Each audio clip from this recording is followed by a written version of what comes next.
Montilla respon. Avui, amb l'educació. Jo tinc 3 nens que fan educació primària. M'agradaria saber què podria fer vostè per ajudar les famílies que tenim nens en edat escolar. M'agradaria saber què farà vostè per millorar l'educació dels nens i joves de Catalunya. L'educació serà una prioritat per al meu govern. Si jo sóc president de la Generalitat, en 4 anys farem gratuïts els llibres de text a l'educació obligatòria. Triplicarem les ajudes de beques de menjador a les famílies amb escassos recursos. I si sóc president, apostarem per un país trilingüe, on els nens i nenes que surten de l'educació obligatòria tinguin un domini del català, del castellà i de l'anglès.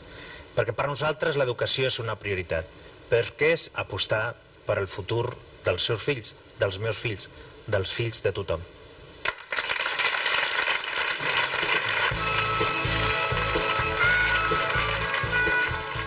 Montilla, president. Ningú no farà més pels catalans.